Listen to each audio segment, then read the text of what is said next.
Hello there, good afternoon. You're watching ABC News. This is ABC Midday and I am Peggy Nyakwambano. Coming up in the next hour. Vice Chairman of Parliament's Defense and Interior Committee, Peter Tobu, has defended the government's plan to purchase 2 new presidential jets, arguing that the economy is in a great condition to afford it.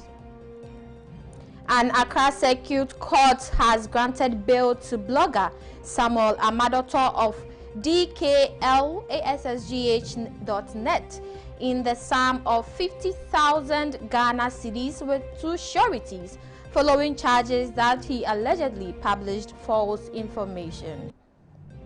In business, the Energy Ministry says the government will not rush into any state-led takeover of Springfield exploration and production stake in the oil block. On the international front, a fire briefly spread through pavilions used for UN climate talks in Brazil, prompting evacuations on the next to last day of the conference. Stay with us, we have details of these and more coming up shortly.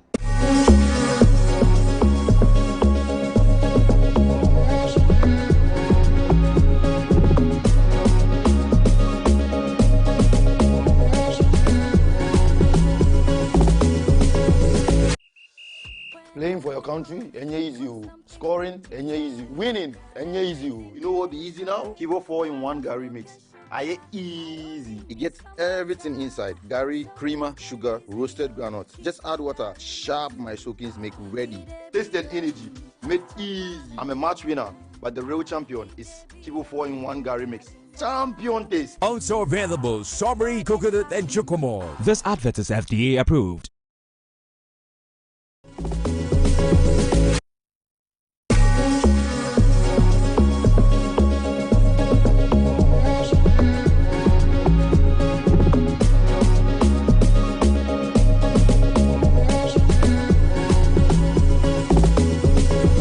Watching ABC Midday News live on ABC News Ghana Television. We're streaming live on Facebook at ABC News GH_.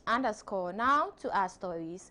The Member of Parliament for Bimbilla, Dominic Nitiwu, has called on the government to explain its decision to purchase 2 new aircraft for the Ghana Air Force, questioning why previous requests for similar acquisitions were repeatedly rejected. This follows Finance Minister Dr. Kasi Latofosin's announcement in Parliament on Thursday, November 13, that the government will begin procurement of 4 modern helicopters, 1 long-range aircraft and 1 medium-range aircraft starting in 2026. The aircrafts are expected to be delivered within 4 years and form part of a broader effort to strengthen the operational capacity of the Ghana Air Force. Speaking in Parliament on Thursday, November 20, the former Defense Minister stressed the urgent need for a strategic lift to support national defense. Nitiwu said it is not in Ghana's interest to delay such purchases and challenged the government to justify its prior inaction. The military of Ghana already has 3 medium-size range aircraft, the military one. Mr. Speaker, for the long-range aircraft, Mr. Speaker, it includes heavy bombers like B-2, large transport aircraft. I also lay this so that you can read for your own. Mr. Speaker, it only leaves Ghana does not need and cannot operate, and no African country operates a long-range military aircraft. It only leaves us with one option, what we call the VIP aircraft.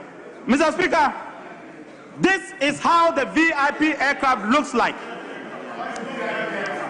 What in Ghana here we call presidential aircraft. This is how it looks like. And you intend to buy 2 of them.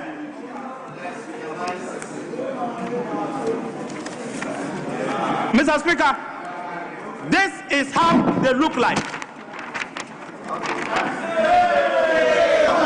Mr. Speaker, I say this, I cannot, and let me repeat, I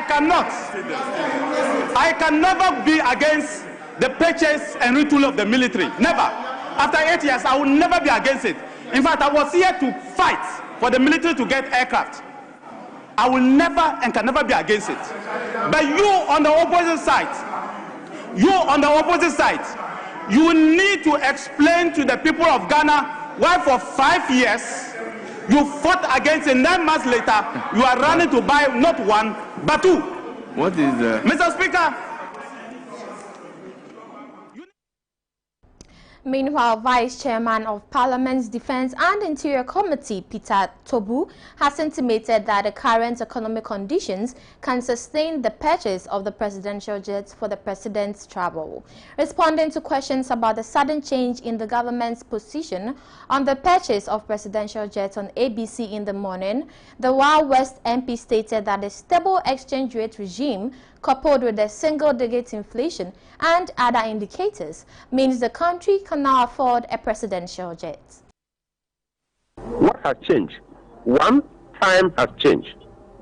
We have a new government that has spent 11 months in power. And within the 11 months, so much has happened. What has changed within the 11 months? Inflation has dropped to 8%. The economy is on track. What has changed? The exchange rate in the past, during the regime in 2024, if you took $1 million, in fact, if you wanted $1 million, you have to go and look for 17 million Ghana cedis. Today, the same $1 million, just get some 10.7 million Ghana cedis, and you get $1 million. That has changed. What has changed? We have a president who says, what I say, I do. We have a president who talks about a legacy term and is willing to do things differently. What has changed? Recently, unfortunately, we had the aircraft that crashed, and we lost souls. And we came to the realization that, listen, the Ghana Armed Forces, and that is the Ghana Navy, the Ghana Air Force, the Ghana Army, were required to be retooled. What has changed? If you wanted to buy a presidential aircraft, at the time that $1 is equal to 17 cedis, if you wanted to buy a presidential aircraft, at the time that inflation is over the roof, if you wanted to buy a presidential aircraft, at the time that you are bringing debt exchange rate program onto the Ghanaian people, at the time that you are giving the Ghanaian people haircuts, that people have done their investment and for nothing, due to bad management of the economy, you are giving them haircuts. You are bringing a domestic debt exchange program, and people, some died out of that due to pain. What has changed? So much has changed to the point that at this particular moment, if an aircraft that used to cost 17 million Ghana cedis is sold today, you can buy it at 10.7 or less million Ghana cedis. And you can save almost 6 million Ghana cedis. That is just an example. That is what has changed. And we are believing that providing the best security. Meanwhile, Wild West MP Peter Tobu noted that Ghana needs a presidential travel policy. The Minister for Foreign Affairs have hinted that the Defense and Interior Committee are quite on a standby, and we will look at it as a country. At least, we need a standing policy to guide presidential travels. Presidential travel that inures the benefit of the country. While Honorable Okujato was on this presidential jet issue, he had proposed a travel policy to guide the first gentleman of the land. And I'm saying that if that one is brought up from the Ministry of Foreign Affairs angle and from the Defense and Interior angle, we'll put our heads together and see that we'll try to get something that can stand the test of time. But whatever it is, we are in this together. And Ghanaians must think about the security of our president. There is something that is emerging now we call aviation diplomacy. Aviation diplomacy is so important, and we can benefit a lot from ensuring that our presidents fly a befitting aircraft and land at conferences and programs, and will have that national image projected. The Minister for Foreign Affairs have hinted that the Defense and Interior Committee are quite on a standby, and we will look at it as a country. At least, we need a standing policy to guide presidential travels. Presidential travel that inures the benefit of the country. While Honorable Okujato was on this presidential jet issue, he he had proposed a travel policy to guide the first gentleman of the land. And I'm saying that if that one is brought up from the Ministry of Foreign Affairs angle and from the Defense and Interior angle, we'll put our heads together and see that we'll try to get something that can stand the test of time. But whatever it is, we are in this together. And Ghanaians must think about the security of our president. There is something that is emerging now we call aviation diplomacy. Aviation diplomacy is so important, and we can benefit a lot from ensuring that our presidents fly a befitting aircraft and land at conferences and programs, and will have that national image projected. The Minister for Foreign Affairs have... In more news, the minority in Parliament has rejected the government's plan to construct a new Accra-Kumasi expressway, describing it as unnecessary. According to the caucus, the funds intended for such projects should be used to complete the ongoing dualization of the current Accra-Kumasi highway. The Kai-Quake Central MP Patrick Boama made the argument on the floor of the House during the 2026 budget debate on Thursday, November 20, 2025. He said the government should invest in the right sectors of the economy and create the needed jobs this budget is seeking to talk about, instead of introducing new major road projects. Mr. Speaker, if you look at the cover page of this year's budget, you can see a clear Photoshop of a certain express road that the minister spoke about, that he was going to construct an express road to Kumasi. Mr. Speaker, what is the crime of the people of this country, especially those of us who ply that road to our villages, especially from Accra to Paga and to Boko? For 8 years, from 2009 to 2016, not a single kilometer of road was added by the NDC government. Yes.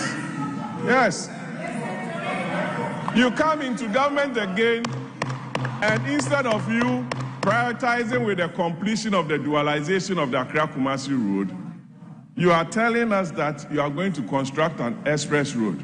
From which funds? It's a complete misplaced priority. What Ghanaians want to see is the completion of the dualization project that was started by the Akufo-Addo administration. Yes. Then you can even look at that, because even the financial models do not help you. How are you going to construct this? Through a PPP arrangement? And how much are you going to charge road users? Away from that, the Wager Divisional Police Command has begun investigating the death of a 13-year-old girl, Celestine Adontin, who was allegedly assaulted by her father at Kokrobite in Accra. The announcement of the inquiry was released on Thursday, November 20. Police say initial investigations indicate that the suspect, 54-year-old Mason Isaac Adontin, brutally beat the child with a cane, a metal pipe, and other objects after accusing her of eating food intended for her younger sibling. Despite her serious injuries, he reportedly did not seek medical help and kept her locked in a room. Officers who visited the residence following the complaint found the girl unconscious. She was rushed to the police hospital but was declared dead on arrival. Now, her body has been placed in the hospital morgue for preservation and an autopsy. A cutlass and a metal pipe believed to have been used in the assault were recovered from the scene. In its statement, the Accra Regional Police Command cautioned parents and guardians against using excessive force when disciplining children, emphasizing that such behavior is criminal and can have tragic outcomes. The command also encouraged the public to report any cases of child abuse or domestic violence promptly, so that authorities can intervene quickly and protect vulnerable individuals.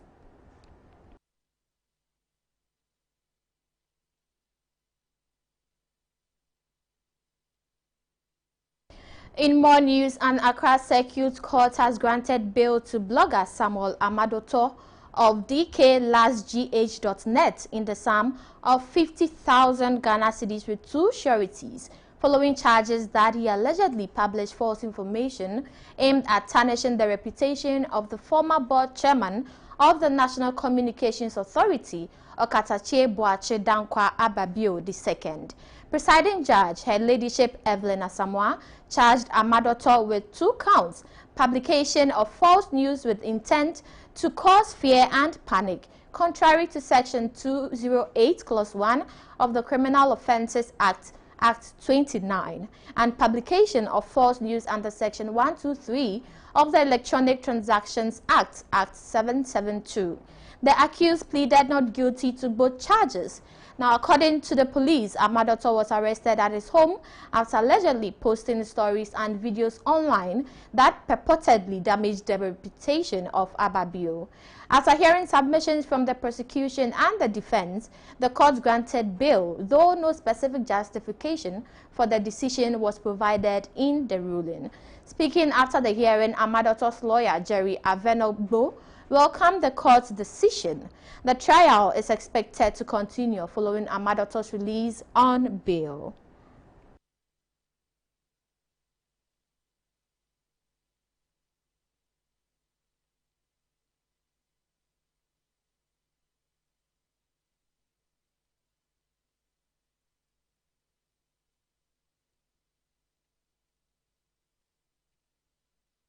Now let's engage the General Secretary of the Ghana Journalists Association, Dominic Lodgy, on this. Good afternoon, sir, and thank you for your time. Good afternoon. Now, what do you make of this new developments, especially regarding the publication of false information? What development? The development relating to the arrest of the blogger. The arrest of the blogger. Okay.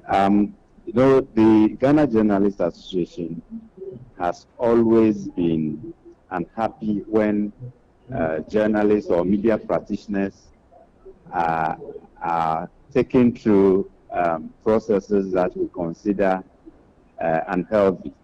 And so what has happened with the gentleman in question, we are unhappy because our understanding is that the guy has been arrested and detained from last week thereabout, and then he was asked to come back on Monday thereabout, and then he was detained again. So today that we are hearing that he's been granted bail. So it's a development that we are unhappy about because we think that if somebody has done something that the law enforcement agencies consider that as untoward or bad, the processes should be done in a way that we don't detain the person for that long, because the person is not running away from this country, and you have a way of getting the person to stick with him in your investigation and all that. But to detain him for that long is what we have issues with. And so we've always been saying that, we've always been saying that journalism in this country should not be considered as a crime, or the work of media persons should not be treated as crime. And so when there are things that the law enforcement agencies consider as negative come up, they should deal with it in a way that we'll all be happy, because we have channels like the National Media Commission to go to, we have the GJA to approach, so that issues of this nature will be addressed in a manner that will not be unhappy about. So for us, we are glad that he's been released or granted bail for now. But going forward, we would want the law enforcement agencies, the security agencies, to desist from the act of detaining journalists for doing their work, for sharing information. So now, what would the GJ be doing in pursuit to ensure that this act that criminalizes such actions are repealed? Is it just advocacy, or are there other actions that would be taken? Yes, so we've been engaging stakeholders relating to certain laws that are being used against journalists. the law on false publication and all that we consider inimical to our work. So we've been engaging stakeholders to see how best we can get those laws out of our books so that journalists will have the freedom to operate in this country. Because as you are aware, the Constitution gives us that guarantee to work freely as people who share information. So we will continue to engage stakeholders on those obnoxious laws or laws that do not augur well for our practice, to get them off our books so that journalists will have a conducive environment to operate with. While saying that, we must also warn journalists or advise journalists to be professional in whatever we do. We have our ethics there that every journalist is supposed to abide by.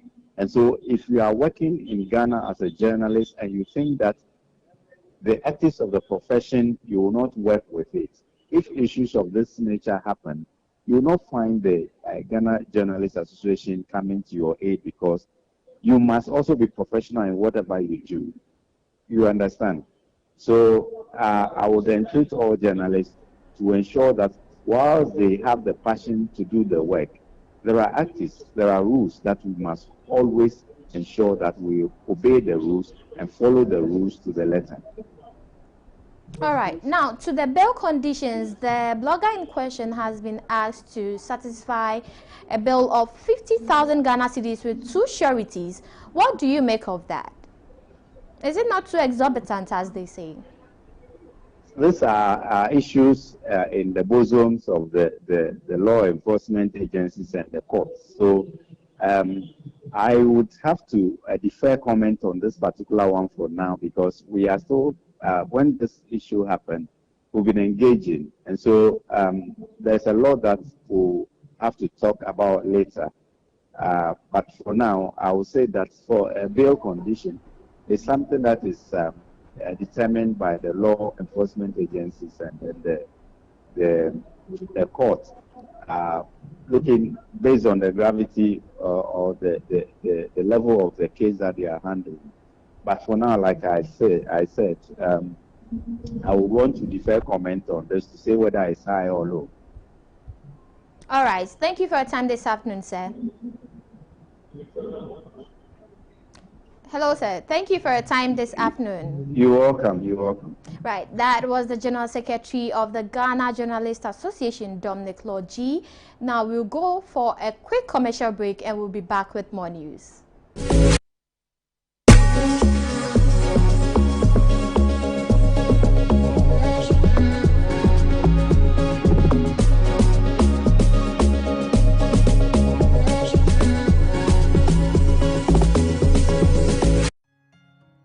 So, Mommy, who is going to do my wedding jollof? Oh, Kwame.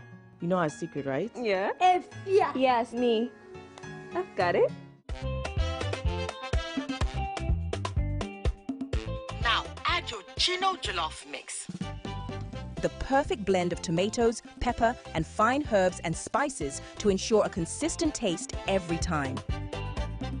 And there you have it, your original Ghana jollof. Jollof so good. Jollof so cold. Tasty near.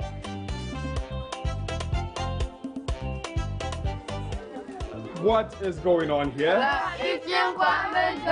Enjoy jollof the Ghana way. Gino jollof is made with the perfect blend of tomatoes, pepper, and fine herbs and spices to ensure a consistent taste every time. This advert is FDA approved.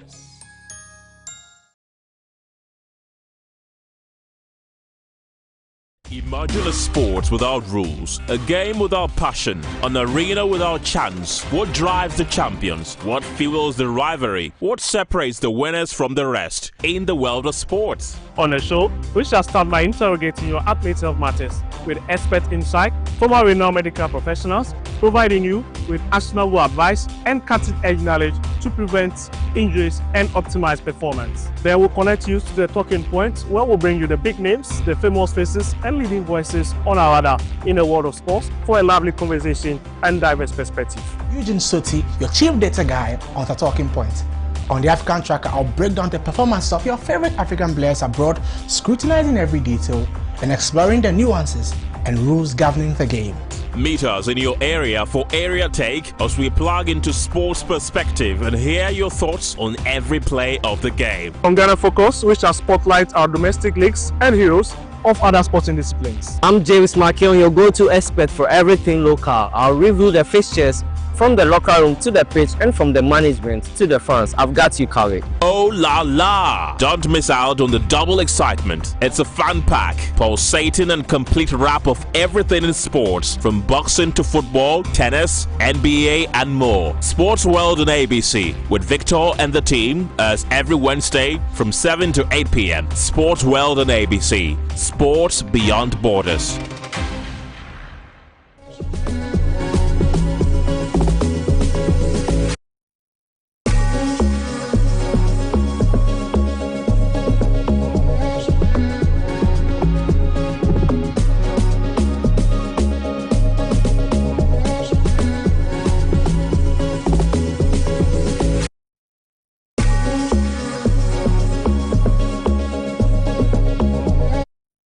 Welcome back from the break. You're still watching ABC Midday News here on ABC News Ghana Television. We're streaming live on Facebook at ABC News GH_.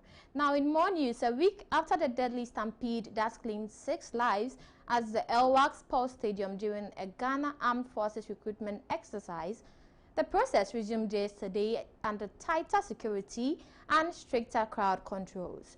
While order has returned to the grounds, the trauma of last week lingers, even as officials promise answers and hopeful applicants push forward in search of opportunity. My colleague Khadija was at the Elwak Sports Stadium yesterday and filed this report. A week after 6 young Ghanaians lost their lives in a chaotic stampede during the Ghana Armed Forces recruitment at the Elwak Sports Stadium, the process has resumed, this time with tighter controls and heavier scrutiny. But beneath the renewed order lies a nation still grieving and applicants still determined, driven by hope, hardship, and the promise of a stable future. The memory of last week's chaos still hangs thick in the air. But today, the scene is different.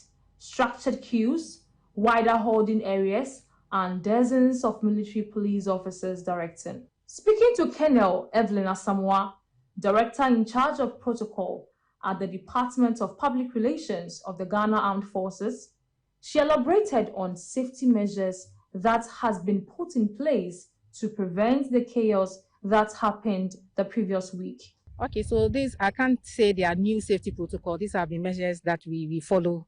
We've been following for some time now. Just that this time around, we've kind of sectioned the persons and put them at various centers. We have different centers now to cater for a large number at the same time simultaneously, and then to prevent the unfortunate situation that also occurred recently. So for here in Accra, we are having 5 centers now. Elwak is one of the centers. We have a center at Air Force Base Accra in Bema Camp. We have a center at Nicholson Park, also in Bema Camp. We have one center at Training and Doctrine Command in Teshin, and another center at the Eastern Naval Command in Tema. And then some of the centers have 2 teams. Example, Elwak, we are having 2 teams. Team B is just behind us, and then Team A is across the barricade, the police barricade. The Deputy Defense Minister, Ernest Broja Jemfi, who visited the recruitment center to interact with potential recruits and inspect how the process was going, disclosed that the committee's report on the previous stampede is being worked on and will be released soon. Well, I have already told you they have a few days to report. I don't think that we would even get to next month. You should, the report should be ready. Yes. I won't give specific dates, but I'm just telling you that they have very few days to produce a report. The prospective recruits who underwent screening upon resumption, today's exercise feels different. Still on the Ghana Armed Forces recruitment, the Member of Parliament for Wild West constituency, Peter Tobu, has advocated for the need for a more humane and psychologically considerate approach to the Ghana Armed Forces recruitment process. Speaking on ABC in the morning, he stated that the improved order observed during the resumed exercise should become a new standard operating procedure for future intakes. He added that applicants are not yet military personnel, but ordinary civilians seeking opportunities and must therefore be treated nicely. What we saw at the Air Force Base yesterday, and this actually marks the new way to go. It guides the creation of a new standard operating procedure. And I think that getting recruited is fun. If you are not even successful, you shouldn't go through the unnecessary pressure. Already, lack of a job has given you some psychological pressure. So when you go through the recruitment process, it should be a relaxing process. These are not military recruits. These are applicants.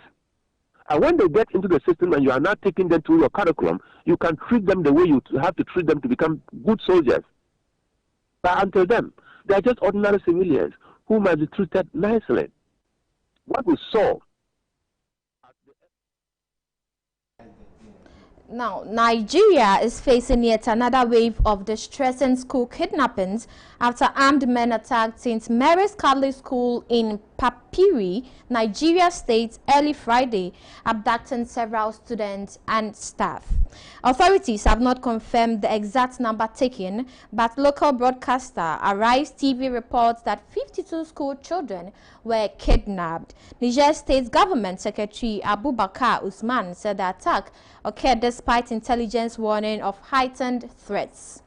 He criticized the school for reopening without notifying or seeking clearance from the state government, thereby exposing pupils and the staff to avoidable risk.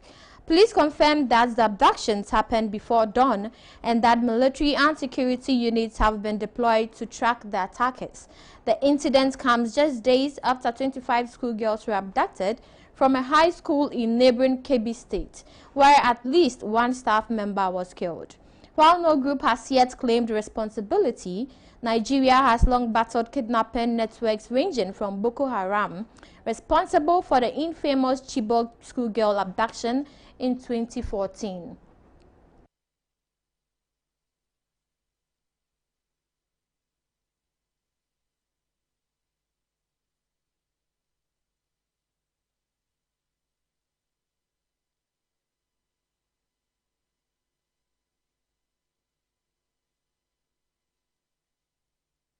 Joining us on Zoom is international relations expert Dr. Ishmael Lobo to have more conversations on this. Good afternoon, sir, and thank you for joining us. Good afternoon, good afternoon to your viewers. Right. Now, few days after the kidnapping of about 25 school pupils, today we hear another news of another kidnapping. Now, how might the resurgence of mass kidnappings in the northern Nigeria affect regional security dynamics in West Africa, particularly in border-sharing states like Ghana that have so far tried to avoid such attacks? Thank you very much. You see, because West Africa is so intertwined, is so integrated informally, any development in terms of security-wise in any of these countries will have a wider repercussion for the region. And what's happening in Nigeria is just part of the continuum of insecurity challenges that stretch throughout the Sahel. And although Nigeria's case is a little bit of a lower side, it speaks to the continuous operation of Islamic jihadists across West Africa that continue to wreak havoc in many of these countries. So as these attacks continue, we expect people to move away from the northern half of Nigeria. Some may head south, and some may automatically try to seek refuge in safer grounds, maybe Ghana, maybe Cote d'Ivoire, and any other place that they think that their lives are better off.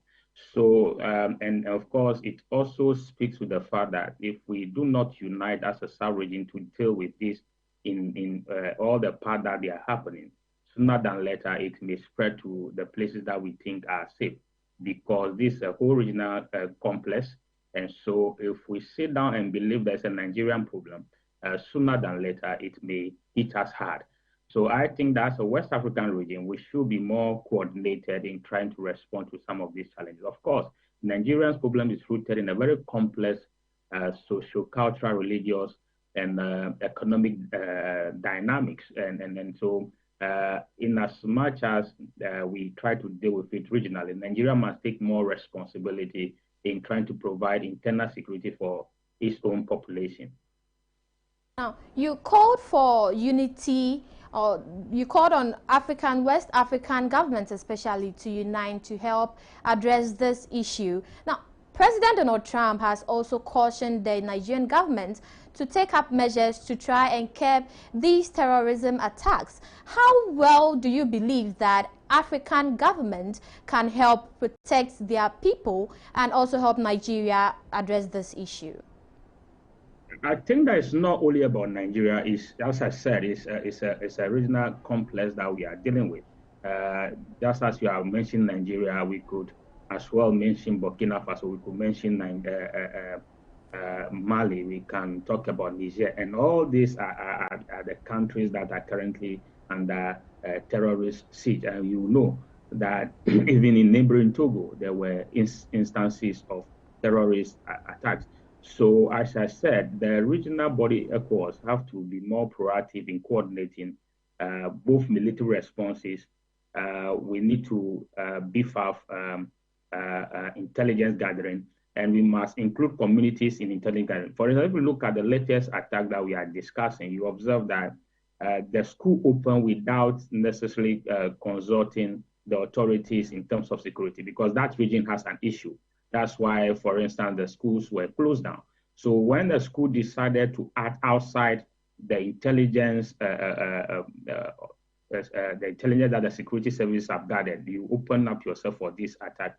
So I think that's a region we must invest more in our security. We must invest more in border security.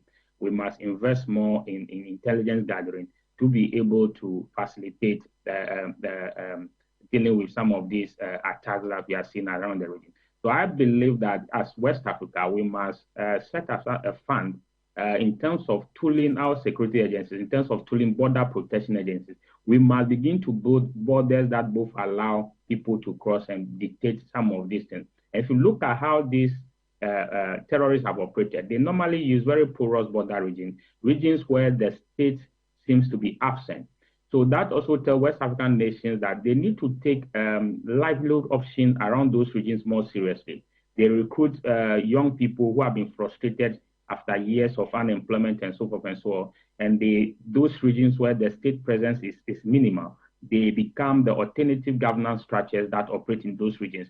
So sometimes they enter these communities first by providing things that the state should naturally have been providing, like schools, then they begin to recruit and train, because then they provide a little bit of relief to these people before they get the ground to recruit and attack. So we have to consider seriously how we go about issues such as youth unemployment, how we go about providing livelihood options for young people who are frustrated within the region. And that may also take a regional approach, making sure that government invests in areas that generate growth, so that young people will have jobs to do in order not to be recruited by these groups.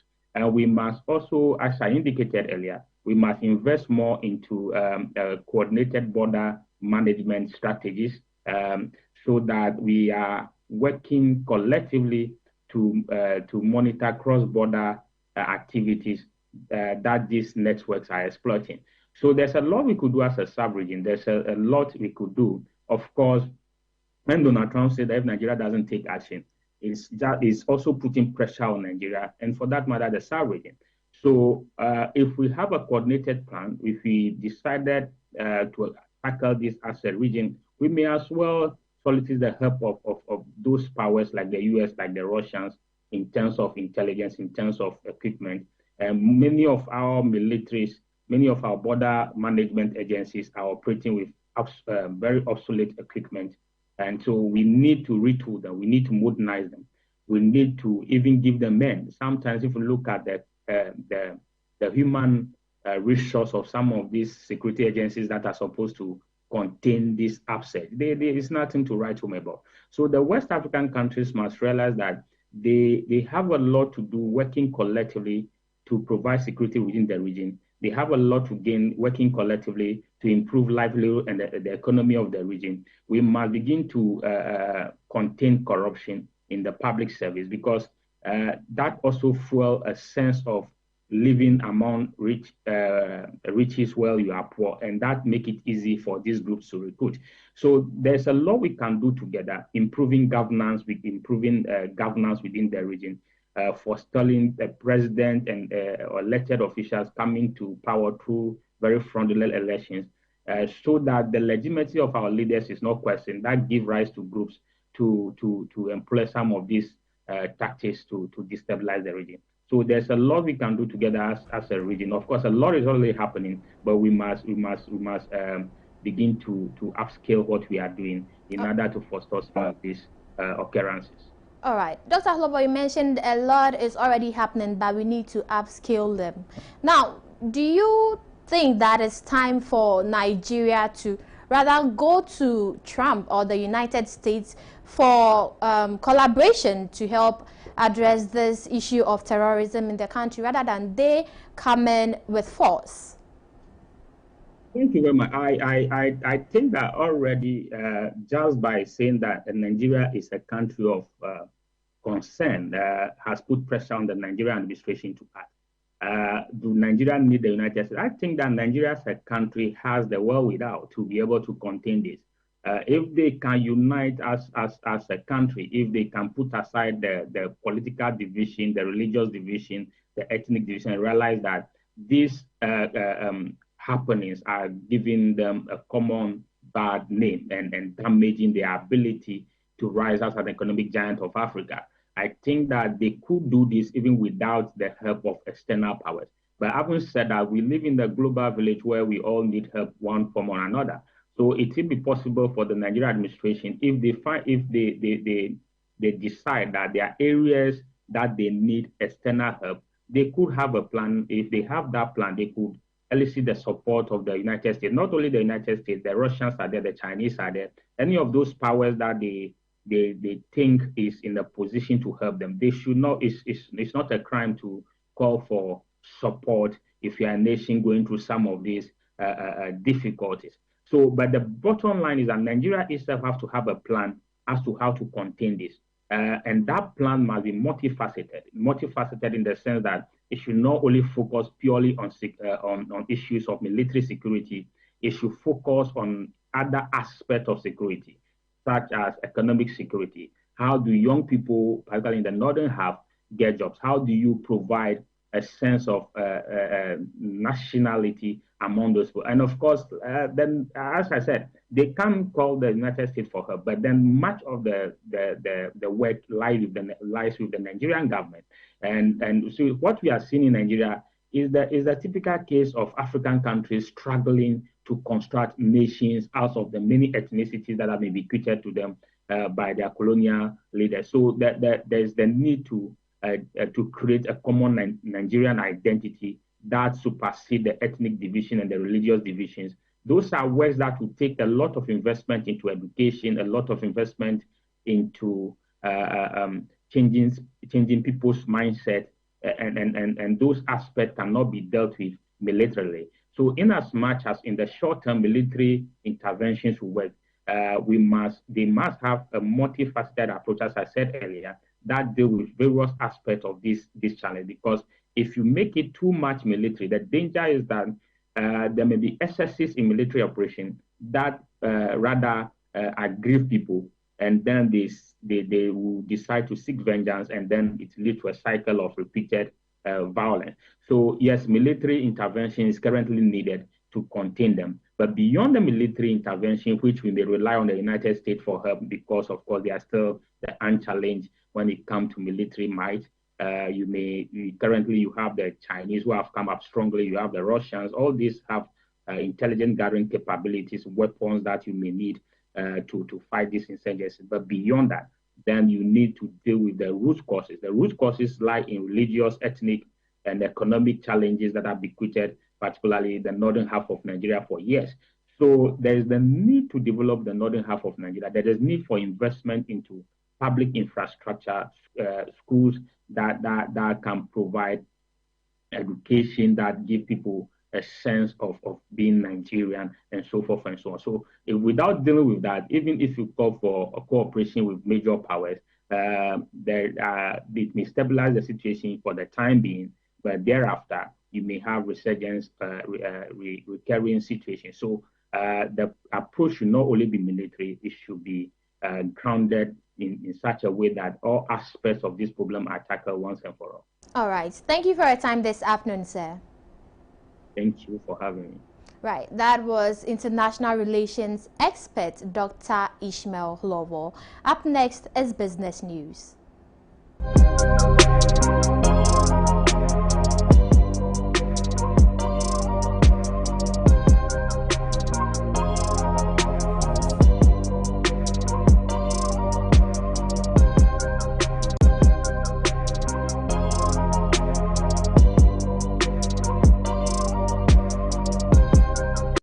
In business, the Energy Ministry says the government will not rush into any state-led takeover of Springfield exploration and production stake in the WCTP2 oil block. Spokesperson Richmond Roxon tells ABC in the morning that only an independent and transparent valuation providing the field's commercial viability will determine government's next move, as Springfield, GNPC and ex-local continue talks over the troubled assets. At this point in time, that will be early to tell. What the government has done is that it's initiated a formal process, and then which involves Petroleum Commission, which is the regulator, and then GNPC, which is a partner. What government intends to do is to bring on board a technical consultant and then an independent consultant with knowledge in the field.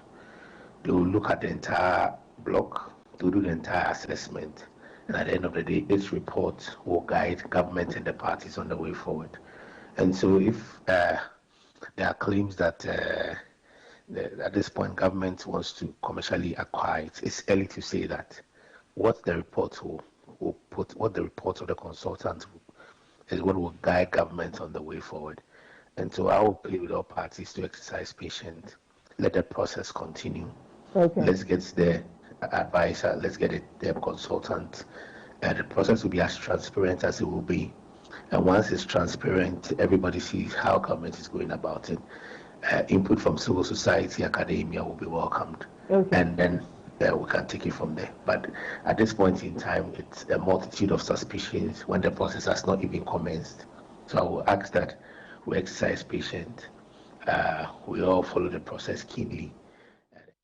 In more news, Fitch Solutions is forecasting robust economic growth for Ghana in 2026, projecting that the country will outperform many of its emerging market peers.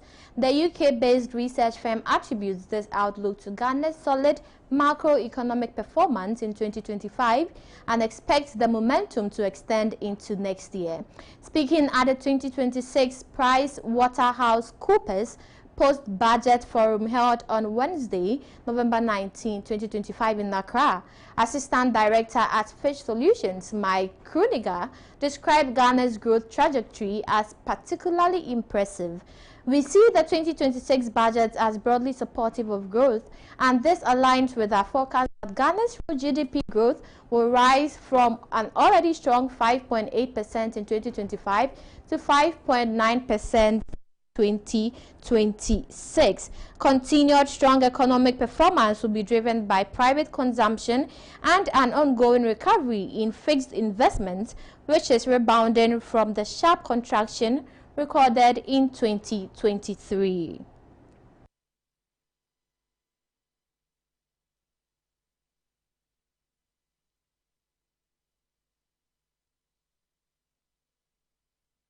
That's all for business news. Up next is sports news.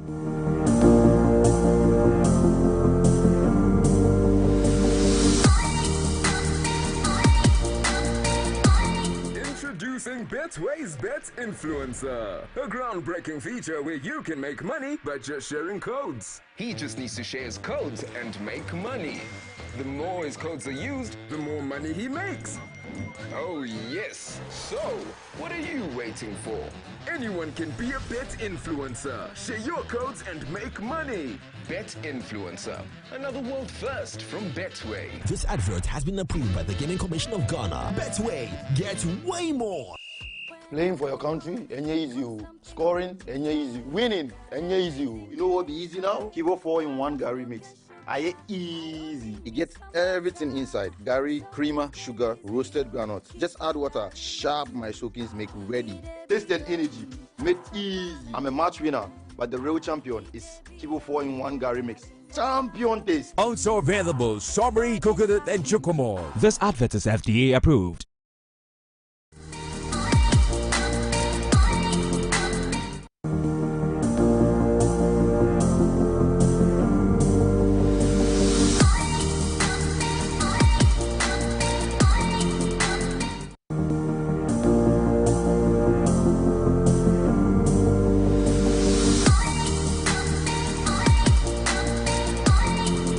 In the world of sports, Sports Minister Kofi Adams has hinted at a potential joint World Cup bid by Ghana, Nigeria and Ivory Coast.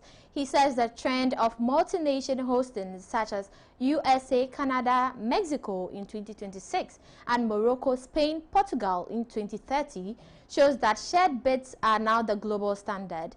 The minister believes that with the right investments and infrastructure, the three West African nations can come together to bid for a future FIFA World Cup. Levels to carry on. We want to give our fans a joy to be in these three countries that host the competition. This is happening for the first time. The previous World Cups that we have participated in have been single nation hosting.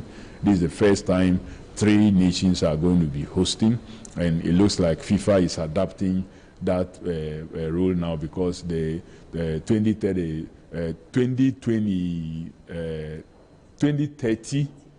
and then 2034 is also adapting the same line. So you have Morocco, you have I think Portugal, and then Spain also going to host the 2032 already. So they are beginning to adapt a number of nations doing it. So maybe, who knows, the next one will be Ghana, Nigeria, and then Cote d'Ivoire coming together to also host the World Cup, and it will be good.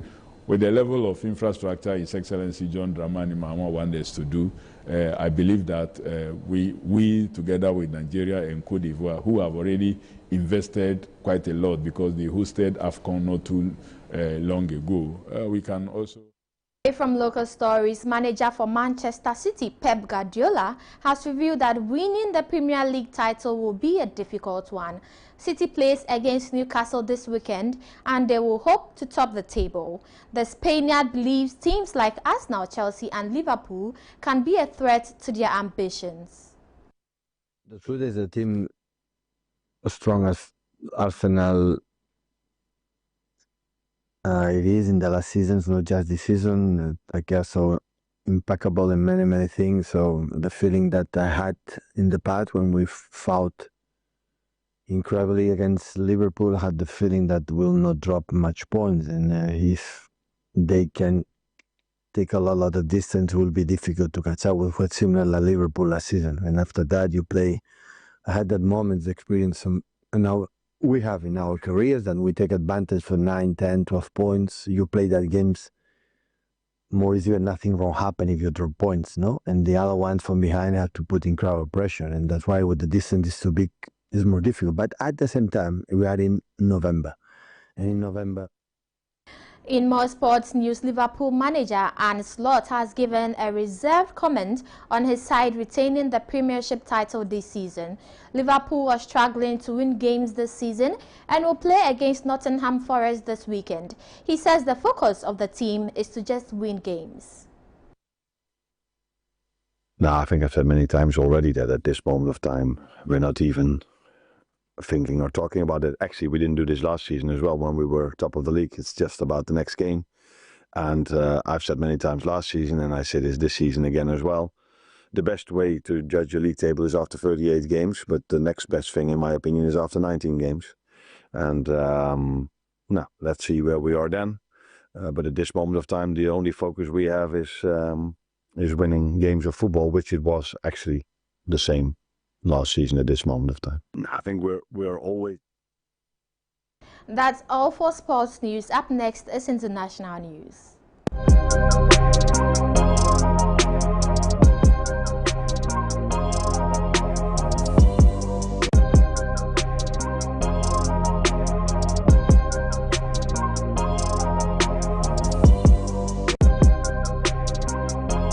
On the international front, a fire briefly spread through pavilions used for UN climate talks in Brazil, prompting evacuations on the next to last day of the conference.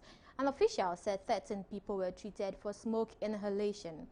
Organizers said the fire was brought under control in about 6 minutes. Fire officials ordered the evacuation of the entire conference site, known as COP30, and the venue remained closed for about 7 hours following the fire. Attendees trickled back into the COP30 venue after it reopened. Some posed for pictures in the nighttime glow of the entrance signage. Others returned to their rooms farther from the pavilions to resume negotiations or retrieve belongings left behind. Security staff were stationed behind metal barricades to keep people out of the pavilions, and a curtain veiled off the area that blaze had destroyed. Brazil's tourism minister Celso Sabino told journalists at the scene that the fire started near the China Pavilion, one of several pavilions set up for events on the sidelines of the climate talks.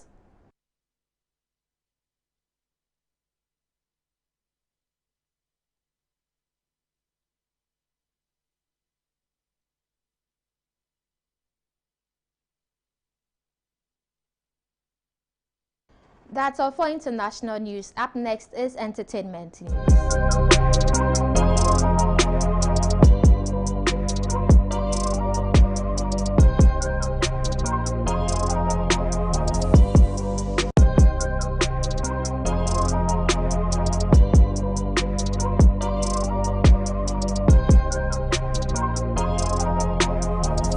In entertainment, Nigerian singer Yemi Alade has publicly shared that she experienced sexual harassment by music executives during her teenage years as she began her career, describing the incident as a major obstacle in her early days in the industry. She recounted being targeted during business meetings, studio sessions, and award events, including an instance where a senior executive wrapped her thighs under a table while she was a teenager, leaving her too shocked to speak. Alade stated that despite the harassment, she chose to persist, eventually achieving success by shifting her mindset from seeking permission to breaking down barriers. That's all for entertainment news, and that's how we wrap up ABC Midday here on ABC News Ghana Television. We stream live on Facebook at ABC News GH_. For more news, log on to our website at www.abcnewsgh.com. I am Peggy Nyakwambano. Enjoy your weekend.